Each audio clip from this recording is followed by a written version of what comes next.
আমি একবার যারে জাউরা বলে আইডেন্টিফাই করি, জাউরা হিসেবে সে একসময় প্রমাণ করে দেয় যে সে আসলেই জাউরা। আমার আইডেন্টিফিকেশন ঠিক ছিল, আমি ঠিকই ধরেছিলাম তারে। আমি এই পররাষ্ট্র সচিবদের নিয়ে মেলা এপিসোড করেছি। পররাষ্ট্র উপদেষ্টা তহিদ সাহেব পর্যন্ত কইছে যে আমি নাকি ওর পিছে লাগিছি, কারণ আমার অন্য কাউকে পছন্দ আছে পররাষ্ট্র সচিব হিসাবে। কথা সত্য, আমার পছন্দ আমি লুকাই না। তো আমি তো মনিকা বেলুচিরে পছন্দ করি, তো তহিদ সাহেব আপনার পছন্দ না জসিমের চাইতে মনিকা বেলুচিরে বা ইন্ডিয়ান নায়িকারে পররাষ্ট্র সচিব করলে তো সবাই মেনে নিত।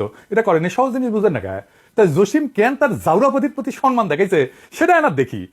এটা নতুন কাজ করেছে ওই আসেন, এটা দেখে দেখি মজার জিনিস আছে। জসিম পাকিস্তানের সাথে একটা দ্বিপক্ষীয় মিটিং করেছে, করা ভালো জিনিস, পাকিস্তানের সাথে করেছে, মেলাদিন মিটিং টিটিং হয় না।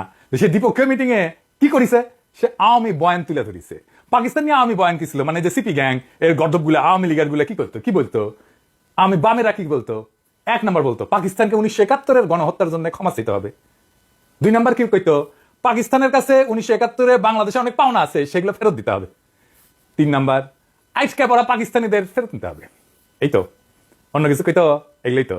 হাসিনার লেসপেন্সার বিএনপি নেতার ভাই পররাষ্ট্র সচিব জসিম উই আওয়ামী বয়ানরা আবার মাঠে আনিছে। এই আওয়ামী বয়ানরে আমি তার প্রত্যেকটা দাবি নিয়ে কথা বলবো, তার শয়তানি আর মূর্খতা ধরাই দেবো, এবং এটাও ধরাই দেবো যে এটা গ্র্যান্ড ইন্ডিয়ান প্ল্যান। সে পাকিস্তানকে 1971-এর গণহত্যার জন্য ক্ষমা চাইতে বলছে। পাকিস্তান একবার না দুইবার রাষ্ট্রীয়ভাবে ক্ষমা চাইছে বাংলাদেশের কাছে। আমি সেই প্রসঙ্গে প্রমাণ সহ আসতেছি এখন। পাকিস্তান কি গণহত্যার জন্য ক্ষমা চাইছে? 1974-এর 5 থেকে 9 এপ্রিল বাংলাদেশ ভারত পাকিস্তানের পররাষ্ট্রমন্ত্রীদের ত্রিপক্ষীয় একটা বৈঠক হয়। সে বৈঠকে বাংলাদেশে প্রতিনিধিত্ব করে মুজিব সরকারের পররাষ্ট্রমন্ত্রী ডক্টর কামাল হোসেন। বৈঠকের অন্যতম প্রধান আলোচ্য বিষয় ছিল 195 জন যুদ্ধাপরাধীর বিচার। এতে পাকিস্তানের প্রতিরক্ষা পররাষ্ট্র প্রতিমন্ত্রী বলেন, কোন অপরাধ সংগঠিত হয়ে থাকলে আমার সরকার তার নিন্দা জ্ঞাপন এবং গভীর দুঃখ প্রকাশ করছে। আর তখন পাকিস্তানের প্রধানমন্ত্রী জুলফিকার আলী ভুট্টো বলে, মিটমাট ত্বরান্বিত করার জন্য অতীতের সমস্ত ভুল ক্ষমা করে দিন এবং ভুলে যান। এই দুই বক্তব্যের পরিপ্রেক্ষিতে বাংলাদেশ সরকার সিদ্ধান্ত নেয় যে ক্ষমাশীলতার নিদর্শন হিসেবে এই বিচার প্রক্রিয়ায় তারা আর অগ্রসর হবে না। দেশে ফিরে 11 এপ্রিল 1974-এ ডক্টর কামাল হোসেন বলে যে বাংলাদেশে পাকিস্তান যে অপরাধ করছে তা প্রতিষ্ঠা করা, পাকিস্তান কর্তৃক তার সব অপরাধকে স্বীকার করানো এবং বাংলাদেশের বিচার অনুষ্ঠানের সামর্থ্য প্রতিষ্ঠা করাই ছিল প্রস্তাবিত যুদ্ধাপরাধী বিচারের মুখ্য উদ্দেশ্য। বর্তমান ক্ষেত্রেও পাকিস্তান তার অপরাধ স্বীকার এবং ক্ষমা প্রার্থনা করায় এই লক্ষ্য অর্জন করা গেছে। ডক্টর কামাল হোসেনের এই বক্তব্য পরদিন বাংলাদেশের সমস্ত পত্রিকায় প্রকাশিত হয়। এরপর বাংলাদেশের পক্ষ থেকে 195 জন যুদ্ধাপরাধীর বিচারের সিদ্ধান্তটা আনুষ্ঠানিকভাবে প্রত্যাহার করা হয়। এটাই ছিল প্রথম সরকারিভাবে ক্ষমা প্রার্থনা। আর ক্ষমা প্রার্থনা হয়েছে আরেকবার, হয়েছে দ্বিতীয়বার। ক্ষমা চাইছে পাকিস্তানের প্রধানমন্ত্রী ভুট্টো ঢাকা আইসা। 1974-এর জুনে শেখ মুজিবের আমন্ত্রণে পাকিস্তানের প্রধানমন্ত্রী ভুট্টো ঢাকা আসছে। ভুট্টোর সময় রাতে একটা রাষ্ট্রীয় ভোজসভার আয়োজন করা হয়েছে। উপস্থিত আছে স্বয়ং সদী বডিগার্ড, মন্ত্রী পরিষদের অন্যান্য সদস্য। ভুট্টো ডিনারের আগে বক্তৃতা দিতে উঠছেন এবং বলতে শুরু করলেন। কি বলতেছেন শুনেন ভালো কইরা। আপনাদের উপর স্বার্থপর অবিবেচক সামরিক কর্তৃত্ব লজ্জাজনক দমন পীড়ন এবং অকথ্য অপরাধ করেছে। আমি পাকিস্তানের জনগণের পক্ষ থেকে বাংলাদেশের জনগণের জন্য শুভেচ্ছা বয়ে এনেছি। আমাদের দয়া করে তাদের, মানে ইয়াহিয়া খান, তার সাথে এক করে দেখবেন না, যারা শুধু আপনাদের নয় আমাদের উপরও তখন শাসন করত। আমরা আপনাদের বেদনা এবং কষ্টকে অন্তর দিয়ে অনুভব করি। আপনাদের ক্ষতির জন্য আন্তরিকভাবে দুঃখ প্রকাশ করছি। আমাদের শেষ নবীর নাম নিয়ে আমি আপনাদের কাছে বলতে চাই, আমরা আমাদের কৃতকর্মের জন্য অনুতপ্ত, আমরা তওবা করছি। এর চাইতে আর ভালোভাবে কিভাবে ক্ষমা চাওয়া যায়? এইভাবেই তো ভুট্টো তার একটা রাষ্ট্রনায়কোচিত বক্তব্যে 71-এ পাকিস্তানের বাহিনীর বর্বরতার জন্য আনুষ্ঠানিকভাবে ক্ষমা চেয়েছিল। ভুট্টোর পরে শেখ মুজিব বক্তৃতা দিতে ওঠে। ভুট্টোর সাথে সুর মিলায় শেখ মুজিব বলে যে আসেন আমরা অতীতের তিক্ততা এবং শত্রুতা ভুলে যাই এবং আমাদের জনগণের জন্য আশা এবং সমৃদ্ধির নতুন অধ্যায় শুরু করি। এইটা পৃথিবীর বিভিন্ন পত্রিকায়, আন্তর্জাতিক পত্রিকায় এটা ছাপা হয়, দেখেন আপনি।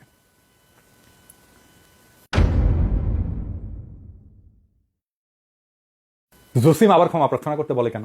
মানে এক অপরাধের জন্য কয়শবার পাকিস্তানের কাছে ক্ষমা চাইতে হবে? আমি পাকিস্তানের প্রতিনিধি দলে থাকলে জসিমের প্যান্ট খুলে নিয়ে পাশায় লাঠি দিয়ে কইতাম, যা খুশি করগা। হারামজাদা জসিম জানে না এই ইতিহাস। এই ইতিহাস যদি সে নাই জানে তাহলে সচিবের চেয়ারে বসেছে কেন? বাংলাদেশের ইতিহাস সম্পর্কে বিন্দু মাত্র ধারণা নাই, আবার আইসিসে সচিবগিরি করতে শখ কত।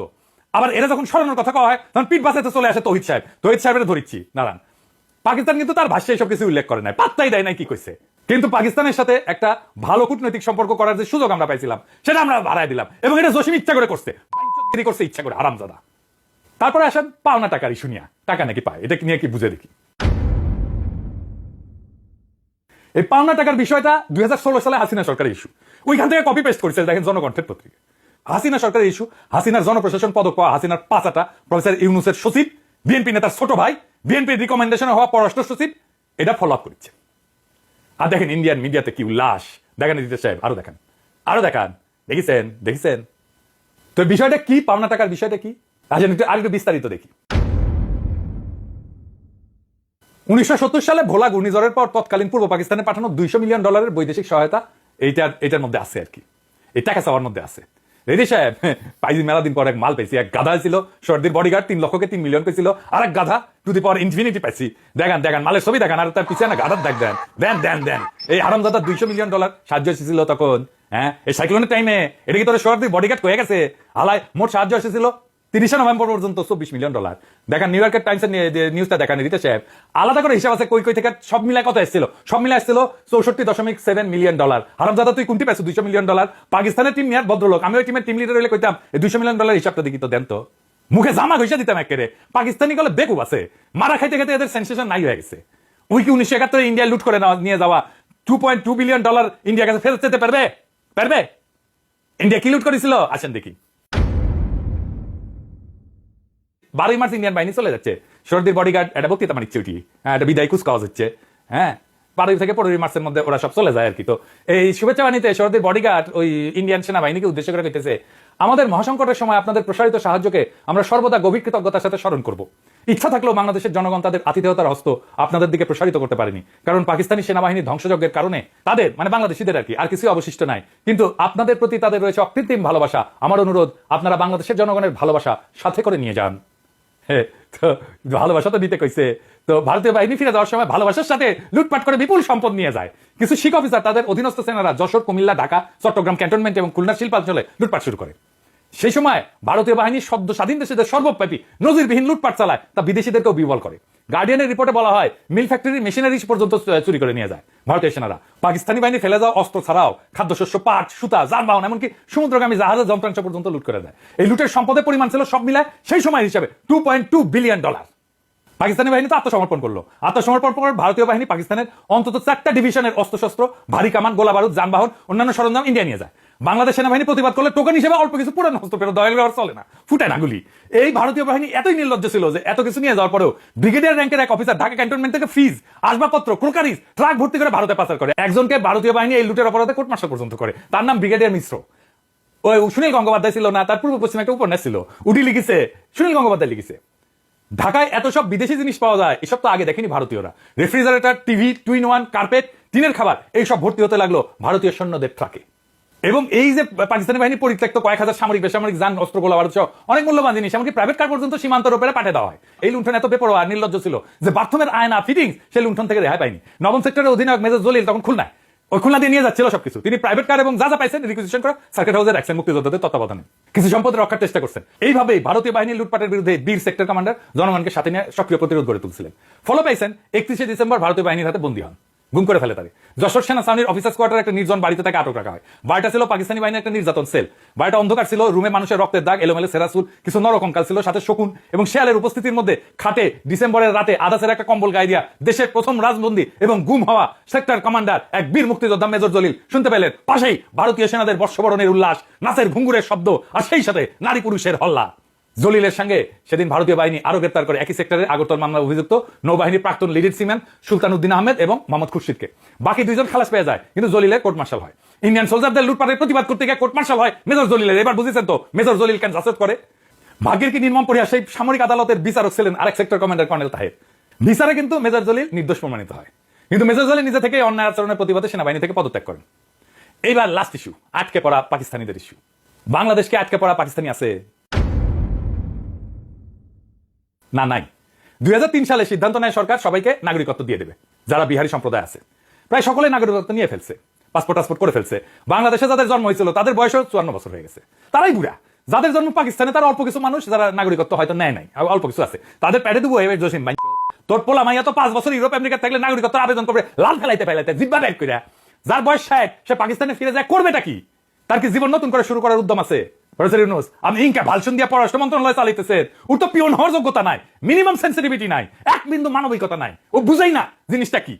তার উপরে আপনি নাকি তার সিনিয়র সচিব বানাইতেছেন, সত্যি নাকি? মানে আমি যারা ঠাপাই তার দেখে উন্নতি হয়, বিষয়টা কি? আমার ভাইটামিন আছে স্যার, তাইলে তো আমি জাগেরে ঠাপাই তাদের মাইন্ড করা উচিত না, পাইতে দেওয়া উচিত আমার কাছে। আমি খালি ঠাপাবো আর ক্যারিয়ারে শস্য আর কয়টা উন্নতি হবে। ক্ষুদ্রকালে আমরা সিনেমার পোস্টার দেখতাম, এটা খতরনাক ভিলেন ছিল, নাম ছিল জসিম। আমরা যখন ক্ষুদ্রকাল পার হয়ে লায়ক হয়ে উঠেছি, তখন দেখলাম জসিম আর ভিলেন না, নায়ক হয়ে উঠেছে। আমার কাছে জসিম ক্যারিয়ারে কামিয়াব হইতেছে, যত তত উন্নতি। এই রয়েছে আর দেখেছেন কেঙ্কা ভ্যাটামিন আমার তো ওই 111 পররাষ্ট্র সচিব ছিল, মানে যেই সরকার বাংলাদেশকে ইন্ডিয়ার হাতে তুলে দিছিল তার সচিব এই তৈত সাহেব। তারাই ইন্ডিয়া কলে কইছিল পিলখানা বিডিআর বিদ্রোহের টাইমে সেনা অভিযান হইলে ইন্ডিয়া বাংলাদেশে আর্মি ঢুকে দিবে। অবিনাশ পালিয়া তার বই লিখেছে, এটা ওর নাম ধরে লিখেছে তৈত সাহেবের। এটার জন্যই সেনা অভিযান হয় নাই। বিডিআর এর কিলিং এ তৈত সাহেবের দায় আছে, ওনাকে বলতে হবে কেন বাইসা নিল ওনারা ইন্ডিয়া বাংলাদেশকে বার্তা দেওয়ার জন্য। আমি জেনারেল ফজলুর রহমানকে রিকোয়েস্ট করছি ওনার জবানবন্দি নেওয়ার, সাক্ষ্য নেওয়ার, এই বইয়ের রেফারেন্স পাঠাইছি ওনার কাছে। তৈত সাহেব পাকিস্তানের সাথে আমাদের রাষ্ট্রের সাথে সম্পর্ক করতে হবে। আর জসিমরা দিয়ে আলোচনা শুরুতে কুফা লাগাই দিলেন, এটা সাবোটাজ। ইন্ডিয়ার সাথে কথা বলার টাইমে আপনি কইছিলেন যে আমাদের দেশে ফ্যাসিবাদ কেন সাপোর্ট করিস, আমাদের দেশের রাজনীতি থেকে হস্তক্ষেপ করিস, কেন হাসিনাকে আশ্রয় দিস। এখন পাকিস্তানের সাথে আলাপের টাইমে গোয়াত কুরকুরায় আপনার কুরকুরায়, হ্যাঁ। তো ইউকের সাথে আলাপের টাইমে কি যে কবেন যে সম্পদ আমাদের লুটপাট করিস, কলোনির সময় সেটা ফেরত দাও। 76-এর মন্বন্তর আর 43-এর মন্বন্তর দুইটা দুর্ভিক্ষ হয়েছিল, তার জন্য ক্ষতিপূরণ চাইবেন আপনি। দেখতে ইচ্ছে বাংলাদেশকে আপনার নাকি আপনার সচিবের বাপের তালুকদারি, এ দেশটা ইচ্ছা মতো আপনি পররাষ্ট্রনীতি সাজাবেন। এটা কি আপনার বাপের জমিদারি পেছেন? জমিদারি একদম পিছন দিয়ে হান্দায় দিব আপনাদের। জসিমকে পররাষ্ট্র মন্ত্রণালয় থেকে 5 লাঠি দিয়ে খেতে হবে পাবলিকে, এটা করবেই পাবলিকে। মধ্যে আমি ক্ষতিপূরণ ঢুকে দেবো, কেঙ্কা করে ঢুকে দেবো জানেন? এ জসিম, এই পাকিস্তানি ক্ষতিপূরণ আমি দিব, আমি দিচ্ছি, আমি দায়িত্ব নিছি, তোক দিব নেব, তুই কেঙ্কা করে দিব জানিস? আই শোন, ওই $200 মিলিয়ন না ওই কয়েন করবো আর কি, বাংলাদেশি কয়েন করবো।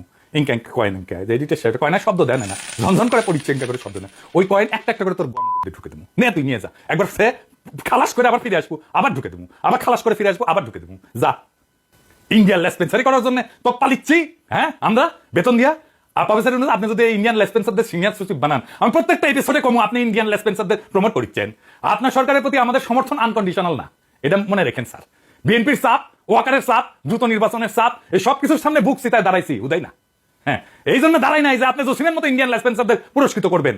জনগণ বোকা না স্যার, আর সব বুঝে। আর একটা এপিসোড করেছিলাম, এখনো রিলিজ করিনি, এটা সারমু এই পররাষ্ট্র মন্ত্রণালয় নিয়ে। আমি কইছি না সপ্তাহে সপ্তাহে একটা করে সারমু, ওটা আসতেছে। আরো কিছু আকাম এক্সপোজ করে দেবো। আমাদের প্রত্যয় একটাই, এদেশের প্রত্যেকটা জাউরা আইডেন্টিফাই করা, আর তাদের ইতিহাস, অজ্ঞতা আর ষড়যন্ত্র জনতার সামনে তুলে ধরা। এই জসিম হোক আর তার অভিভাবক তুল্য তহিদ সাহেবী হোক, কেউই জনগণের প্রশ্নের ঊর্ধ্বে না। ক্ষমার প্রশ্নে পাকিস্তানের ইতিহাস না জেনে যারা নতুন করে ক্ষমা চাও ধরা চালু করে, তারা আসলে এই ইতিহাস বিকৃতির মাধ্যমে ভারতের চক্রান্ত বাস্তবায়ন করতেছে। আমাদের চোখে তারা দেশের শত্রু, জাতির প্রতি প্রতারণাকারী। আমরা ইতিহাস জানি, আমরা তথ্য নিয়ে কথা বলি, আমরা প্রমাণ হাজির করি। আমার প্রত্যেকটা পর্ব, প্রত্যেকটা শব্দ এই জাতিকে জাগ্রত করার স্লোগান। এই দেশ কারো তালুকের জমিদারি না, এই রাষ্ট্র কারো বাপের সম্পত্তি না। আমরা ঠেকায় পড়ি নাই, ঠেকায় দিতে জানি। আর ইতিহাস বিকৃতিকারীদের ঠেকানো আমার দায়, দায়িত্ব এবং কর্তব্য। এই যুদ্ধে আমি একা না, আমার সাথে আছে জাগ্রত জনতা, আছে বিপ্লবী জনতা, আছে স্মৃতিশক্তির প্রত্যেকটা পৃষ্ঠা, আর আছে সেই অদম্য রক্ত যা বর্ষা বিপ্লবের রুহানি প্লাবনে প্রবাহিত হয়েছিল। তাই কইতেছি, আমার ঠাপে যদি কারো ক্যারিয়ার হয় তবে আমি, আর ঠাপে যদি কারো মুখোশ করলে তবে আমি মুখোশও ছিড়ব। রাষ্ট্র নিয়ে খেললে খেলাটা আমি শেষ করে দেব। কারণ বাঘে চুলে 18 ঘা, পুলিশে চুলে 36 ঘা, আর পিনাকি চুলে জয়।